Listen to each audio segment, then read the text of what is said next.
निर्गमन उसका 17 अध्याय 8 से 15। अमालेकी जो लोग थे वो चढ़ाई करते इस्राएलियों के ऊपर। मूसा का यहोशू कौन था? सेवक था।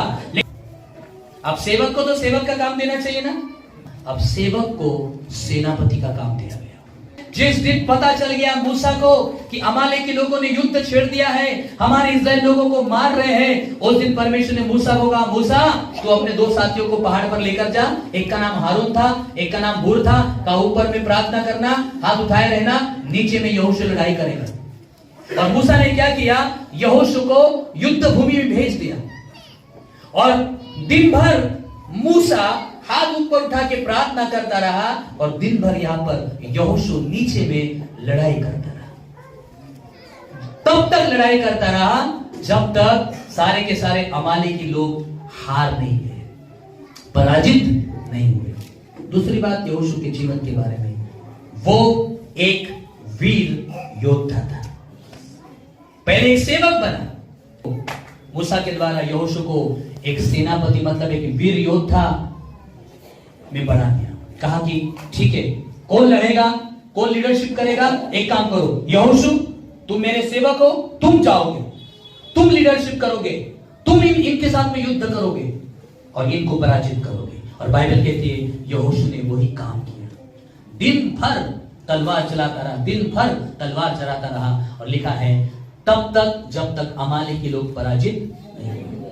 दूसरी बात यहोशू के बारे में, यहोशू एक वीर योद्धा था और हमेशा दुश्मनों का खात्मा करने वाला था।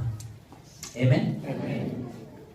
यहोशू के जीवन से आप और मैं ये बात सीख सकते हैं, जब आपके और मेरे जीवन में भी या कलीसिया में भी या परमेश्वर की प्रजा के विरोध में जब शैतान शत्रु हमले करता है तो कितने ऐसे लोग हैं कि यहोशू के नाई शैतान के विरोध में एक वीर बनकर खड़ा हो जाता है। शैतान को नेस्त नाबूद करने के लिए, शैतान के दुष्टता की शक्तियों को नेस्त नाबूद करने के लिए कितने ऐसे लोग हैं जो यहोशू के नाई अपने आप को बनाते हैं। कितने भी शैतान के हमले होने दो, परमेश्वर के दास मूसा को कहा आप ऊपर प्रार्थना करते रहिए, यहां का सब कुछ मैं संभाल लेता हूं। Praise the Lord, hallelujah. ऐसे यहोशू के नाई जवानों को खड़ा होना पड़ेगा जो मूसा को बोले मूसा आप प्रेयर करो, इनको हम निपट लेंगे। परमेश्वर की प्रजा को कोई हरा नहीं सकता है, परमेश्वर की कलीसिया को कोई हरा नहीं सकता है, परमेश्वर की कलीसिया को कोई शैतान बिगाड़ नहीं सकता है। परमेश्वर की कलीसिया है, प्रभु ने तैयार की है। डोंट वरी, डोंट वरी, हम यहाँ हैं, हम शैतान को निपट लेंगे, हम शैतान का सामना करेंगे, हम शैतान को हराएंगे। मतलब ऐसा जीवन आपको और मेरा होना चाहिए कि शैतान आपके सामने टिक भी न पा सके। आमीन, प्रेज द लॉर्ड। ना केवल वो सेवक था परंतु वो लड़ता था और उसकी लीडरशिप में उसने विजय भी प्राप्त की। Praise the Lord. आज आपको और मुझे भी एक आत्मिक योद्धा बनने की जरूरत है। Hallelujah, hallelujah. कितने लोग आत्मिक योद्धा हैं? ऐसे ही परमेश्वर ने यहोशू को इतनी बड़ी जिम्मेदारी नहीं दी थी। पहली क्वालिटी उसके जीवन में थी कि वो सेवक था, दूसरी बात वो एक स्पिरिचुअल योद्धा था, वीर था। उसके सामने शत्रु टिक नहीं सकता था। आपके भी जीवन में शैतान ने जब हमला किया तो आपके भी जीवन में शैतान टिकना नहीं चाहिए। ऐसा वीर योद्धा, पवित्र आत्मा से भरा हुआ, आत्मा से भरा हुआ अपने आप को बनाइए। आमीन, हालेलुया।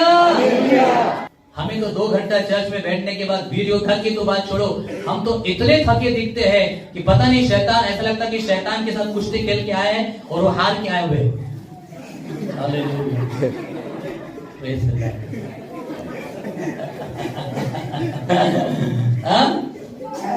वीर योद्धा, अपने आप को पवित्र आत्मा में वीर योद्धा बनाओ, अपने आप को एक सामर्थ्य जन बनाओ।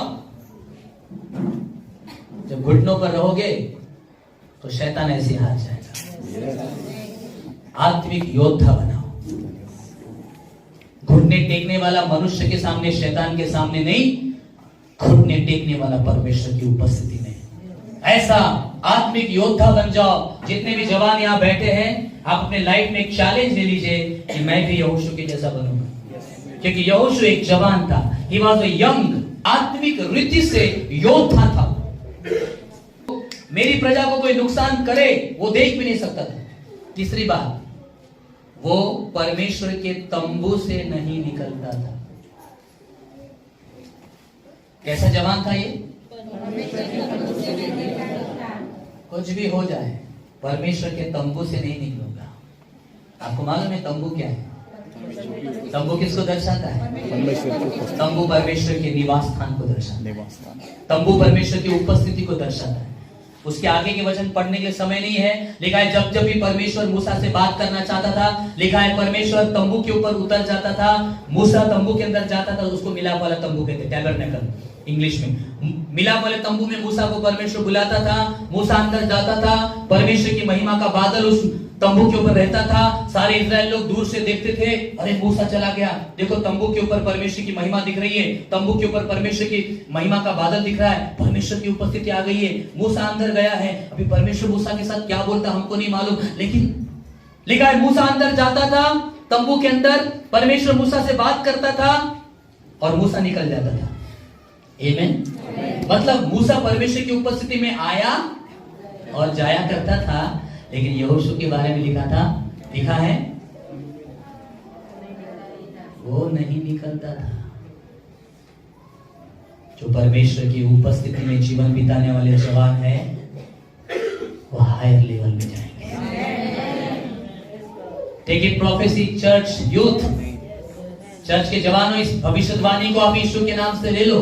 जो खुदा की उपस्थिति में बैठने वाला जवान है, वो परमेश्वर उसको ऊंचाई पर लेकर जाएगा। यहोशू एक ऐसा जवान था जो परमेश्वर की उपस्थिति से निकलता नहीं था और बैठ जाता प्रभु आपके साथ, अब नहीं जाऊंगा। ये केवल प्रेमी ही कर सकता है, ये केवल प्रेमी ही कर सकता है। जो परमेश्वर का सच्चा प्रेमी है वही ये कर सकता है कि प्रभु पवित्र आत्मा, मैं और आपके साथ बैठना चाहता हूं, और प्रार्थना करना चाहता हूं, और बाइबल पढ़ना चाहता हूं, और आराधना करना चाहता हूं। नहीं, मेरा मन नहीं हो रहा है चौक में जाने का, नहीं मेरा मन नहीं हो रहा है दोस्तों से बात करने का, नहीं मेरा मन नहीं हो रहा है अभी टीवी देखने का, मेरा मन नहीं हो रहा है अब फालतू की जोक करने का। अभी तो मैं परमेश्वर की उपस्थिति में रहना चाहता हूं। Praise the Lord, praise the Lord. यहोशू एक ऐसा जवान था। तीसरी बात उसके जीवन में लिखी है, वो परमेश्वर के मिलाप वाले तंबू में एक बार जाता था, लिखा है वहां से निकलता। उसका जीवन परमेश्वर की उपस्थिति में बैठने का जीवन था। उसका जीवन परमेश्वर की महिमा से भरने का जीवन था। उसका जीवन प्रभु की आराधना करने का जीवन था। उसका जीवन परमेश्वर से प्रार्थना करने का जीवन था। और इसलिए बाइबल में लिखा है वो तंबू से निकलता नहीं था। कितने ऐसे लोग हैं जो परमेश्वर की उपस्थिति में बैठने का जीवन बिताते हैं। रोज टीवी के सामने तो आप बहुत घंटे बैठ जाते हैं, दोस्तों के साथ बहुत समय बिता देते हो, मोबाइल में बहुत घंटे बिता देते हो। परमेश्वर के साथ कितना समय बिताते हो? परमेश्वर की उपस्थिति में कितना समय बिताते हो? जब आपका कोई फोन आता है, घर के अंदर फोन लगा रखा रहता है, तो तुरंत फोन उठा के टेरेस पे जाते हैं। क्यों? किसी ने सुनना नहीं चाहिए। हो सकता कोई दोस्त कर रहा हो भाई, या कोई सहेली भी कर रही हो। टेरेस पे जाएंगे, बाहर जाएंगे, सड़क पे जाएंगे, कमरे में दरवाजा बंद करके करेंगे। परमेश्वर के साथ कितना दरवाजा बंद करके बातें करते हो भाई? परमेश्वर के साथ कितना टेरेस पे जाके बातें करते हो? यीशु मसीह तो जंगल में जाके बातें करता था। यीशु मसीह तो रात भर बातें करता था। हम लोग 12-12, 1-1, 2-2 बजे तक सोते नहीं आजकल के जवान। क्यों? क्योंकि मोबाइल में लगे हैं। काश आप लोग परमेश्वर की उपस्थिति में घुटनों पर बैठकर 12-1 बजे तक परमेश्वर के साथ समय बिताते, तो आज जो आपकी परिस्थिति है वो रहती नहीं। परमेश्वर के तंबू में बैठता था।